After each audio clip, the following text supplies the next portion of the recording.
Can't you think before you act? Is that why people call you thoughtless and useless?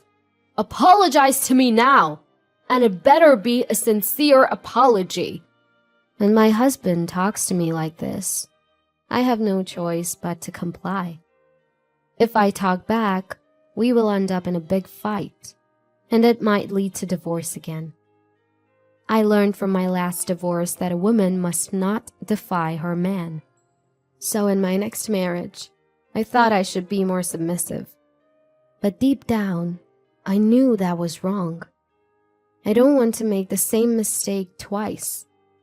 This time, I'll find my happiness. That's what I thought. My name is Jory, and I'm a 35-year-old stay-at-home wife. After failing in my first marriage and going back to being single, I vowed not to make the same mistakes and have been living quietly. Thanks to my hard work, I met Brown and we got married. I'm often looked down upon, but it's better than my previous marriage, which was full of fights. I just live quietly, day by day. Brown is an energetic man, confident in himself, and a bit overbearing. Maybe because he's 2 years older than me. "You're a housewife, so you should make sure I can relax at home since I'm the one who's earning. That's what a wife's job is. Why did you put away the remote? Leave it where I sit. You're really useless," he often complains.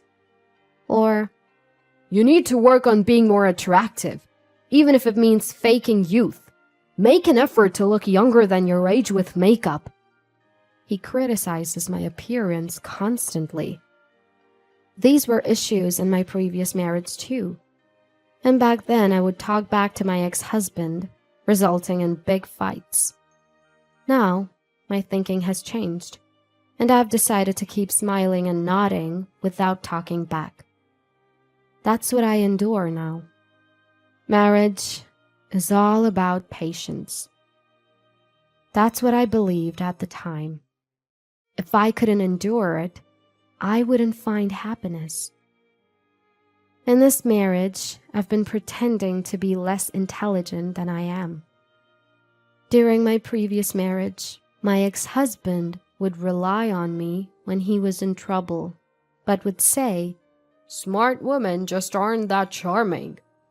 I think that was one of the reasons our marriage was so unhappy. So now, I pretend to be a graduate of a less prestigious university and avoid making any insightful comments. Thanks to that, Brown has started to say, "Jory really is a naive person. That's what makes her cute." And he seems happy with me. To be loved as a woman, I've learned that intelligence isn't necessary. I just need to agree with everything Brown says without question. But then, something happened that changed all my stereotypes. It was at a family gathering where my mother-in-law's harassment forced me to prepare and serve food and drinks for all the relatives by myself. I thought about it a little, and then realized that if I cut down on unnecessary steps and movements, I could easily handle it all by myself. While simmering the dishes, I served the one that didn't require cooking and provided drinks using all 3 burners and managing everything alone. Just when I was about to finish cooking, Brown's sister, Kylie, came over with a worried look and said, "Jory, Mom says she's sorry. Are you okay? I'll help you." "I'm almost done, so it's okay." "What? Almost done? Have you worked in the culinary industry or something?" "I worked really hard, and before I knew it, everything was done." "I must be a genius." Pretending to be foolish isn't as easy as it seems. I've been imitating what someone who used to get yelled at for bad test scores in school said, somehow managing to cover it up. But just because someone has bad test scores doesn't mean they're not intelligent. So eventually, a mistake will be made.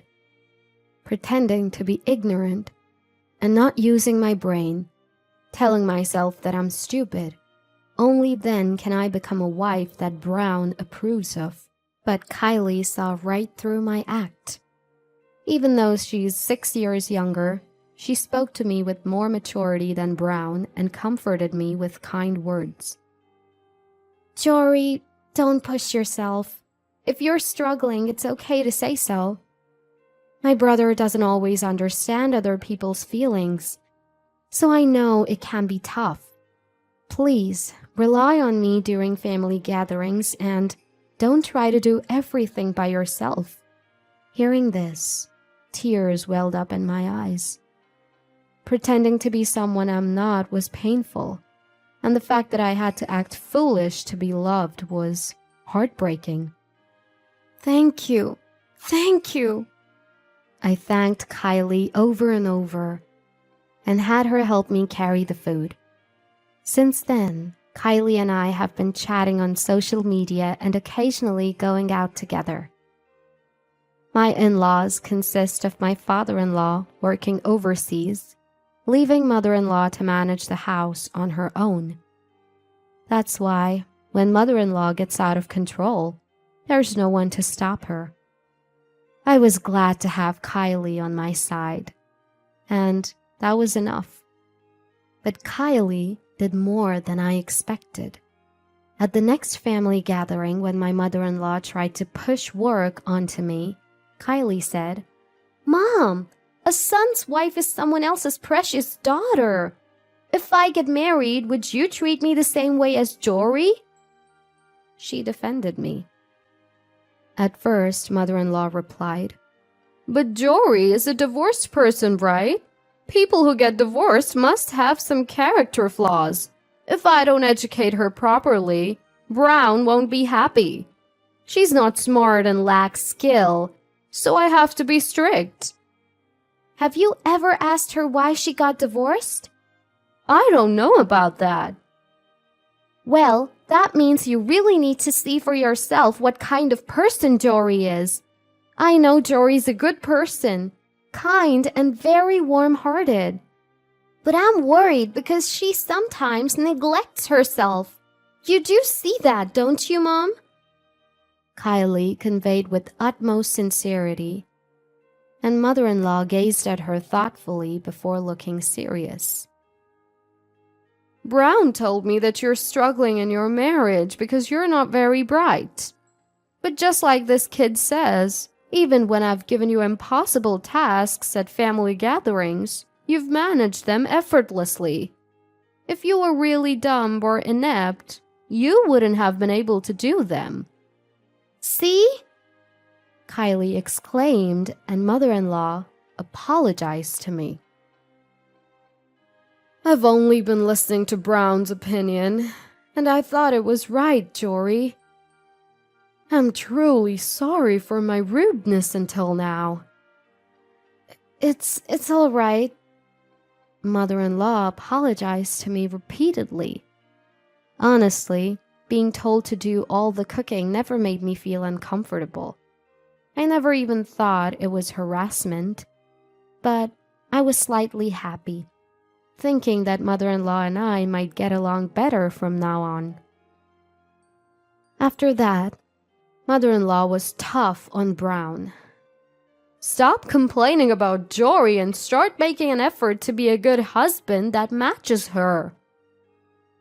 Brown was initially downcast by this, but it seemed to have wounded his pride.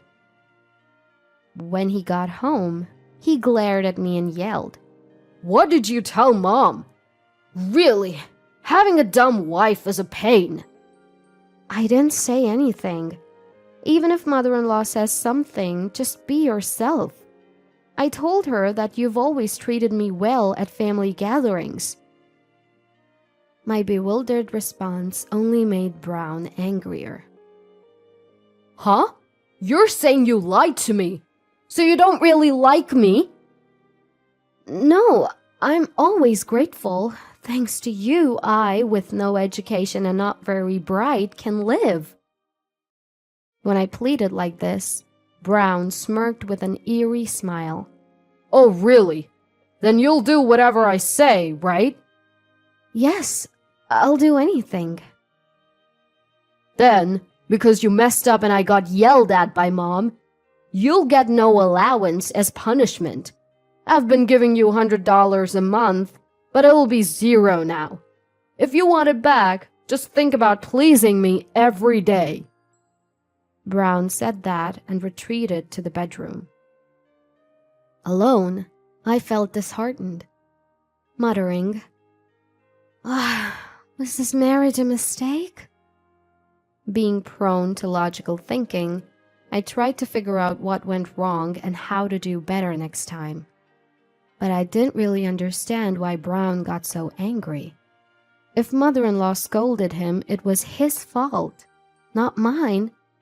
I couldn't quite grasp Brown's way of thinking. Anyway, even without an allowance, I wouldn't be in trouble since I had nearly $10,000 saved up from before marriage. I didn't want to please Brown, so I continued to live as I had been. However, suddenly, for some unknown reason, Brown grabbed my arm, forced me to sit on the floor, and said, Can't you use your head more? This is why people call you thoughtless and useless. Apologize to me.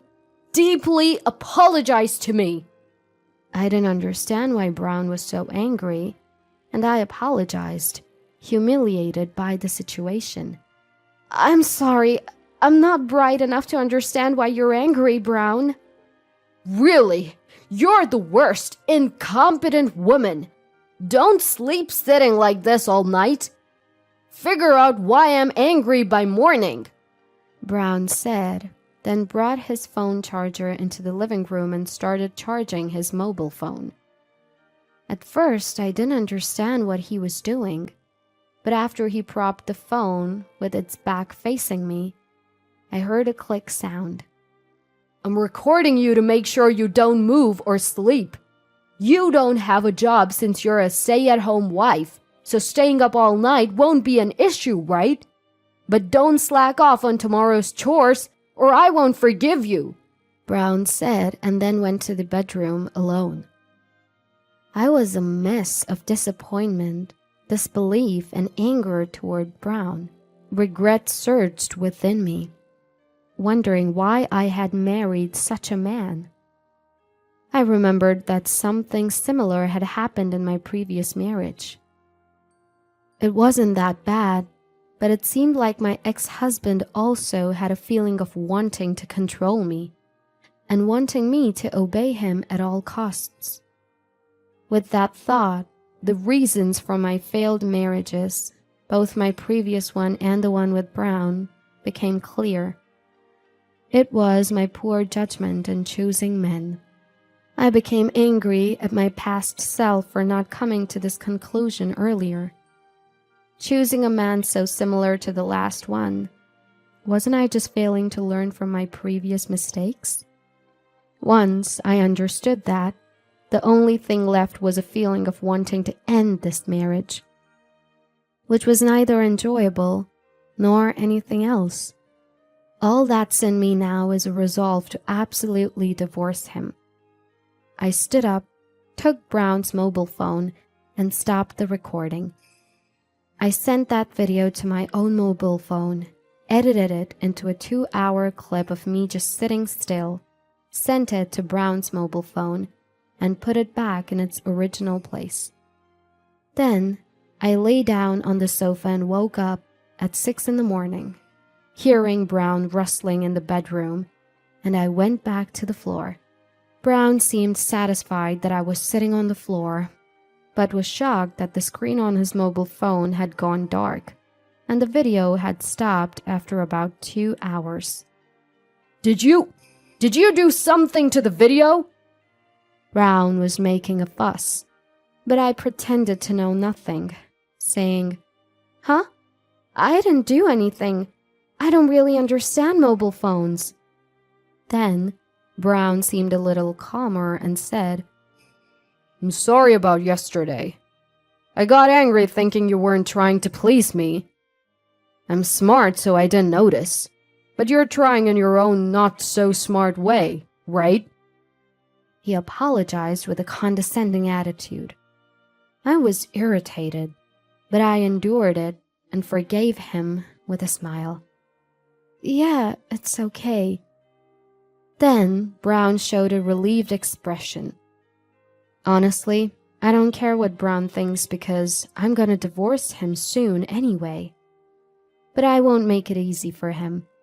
I'll make sure Brown receives a fitting punishment, I thought to myself. Then, a month later, it was time for a family gathering, and Brown and I headed to my in-laws' house. I thought it would be a busy day as other relatives would be there, but when we entered the house, Mother-in-law and Kylie were cooking, and I was told to sit down and do nothing. I hadn't talked much with the relatives before, but Brown started chatting with the man in front of him, and I joined the conversation. The man turned out to be Brown's uncle, and I had felt like I recognized him from somewhere before. Then Brown started to explain to me, My uncle teaches at Harvard. You might not understand, Jory, but he's doing some impressive work in the field of chemistry. At this, Uncle looked at my face and opened his eyes wide.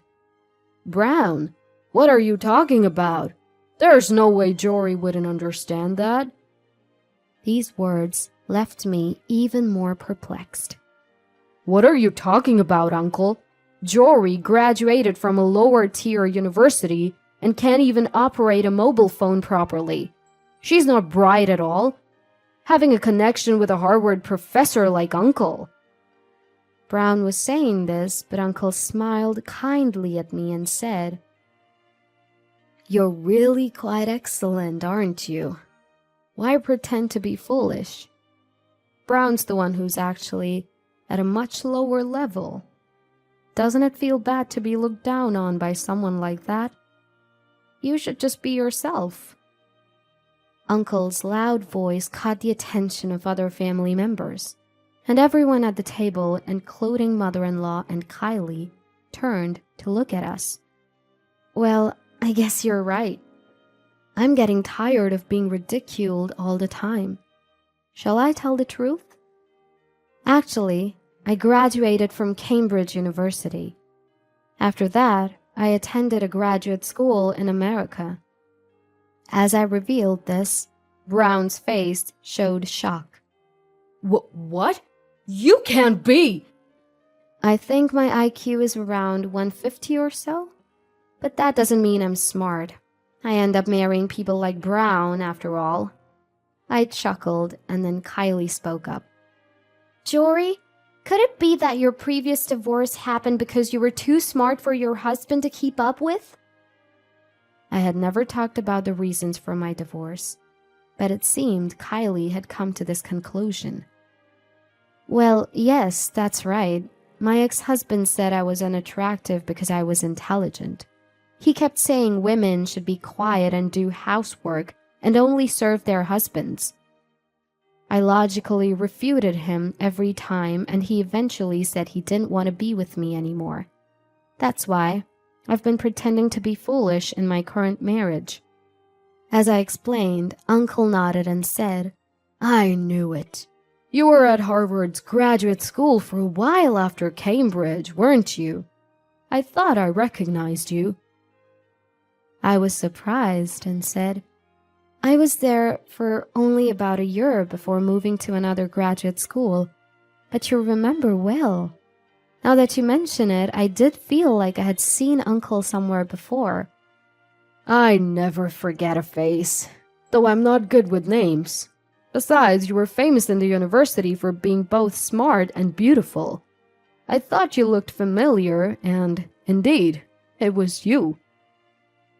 Uncle began to laugh proudly for some reason, while Brown's face turned pale and rigid. Seeing this as a good opportunity, I said, By the way, there's something I want to show everyone. I took out my mobile phone and played a video. It showed me sitting on the floor while Brown was instructing me to stay up all night. Brown's voice was clearly audible. Then Brown jumped up. This is fabricated. You did this to frame me. The fact that you only filmed for 2 hours proves it was your fault, pretending to be an idiot. As he screamed this, he grabbed my collar. The men around restrained Brown, and mother-in-law said, I don't want to dine with such a despicable man. Please throw him out. With that, Brown was thrown out of the house. At the entrance, mother-in-law yelled at Brown, who was crouching. I didn't realize you were this foolish. I was foolish as well. I'll contact you later about what to do next. Go home and behave yourself. Then she slammed the door and locked it. Then mother-in-law bowed her head to me and said, I'm so sorry about Brown. I had no idea he did such a terrible thing. And yet, I once believed what Brown said. She covered her face with her hands and started crying. Kylie and I supported mother-in-law's body. Mother-in-law isn't to blame, right? It's okay. I've already forgiven mother-in-law a long time ago. I reassured mother-in-law and kept repeating that until she finally recovered, put on a smile, and said, The food's getting cold. Let's eat together. We all returned to the living room. Afterward, I had conversations with Uncle about his university research, and we had enjoyable chats with other family members. Then, I divorced Brown. Brown said he didn't want to be with a woman like me, so the divorce and property division went smoothly. At the end, when I showed him the passbook with $10,000 in savings that I had saved before marriage, Brown made an incredibly frustrated face and said, I should have been kinder, even though I thought you were not smart. I'm sorry. You won't forgive me anymore, will you? I'm sorry. He regretted and apologized, but it was too late now. I ended my relationship with Brown without listening to his words. Afterward, it seems Brown was disowned by mother-in-law and cut off by Kylie. He sought help from relatives, but no one paid attention to him, and he is living a lonely life. Since then, I have found a job and am working hard. Who came up with the idea that a woman's happiness is in marriage? I can live happily without getting married. And now, I can focus on what I want to do. This is when I can be myself the most. Although I divorced Brown, I have built a good relationship with Kylie afterwards.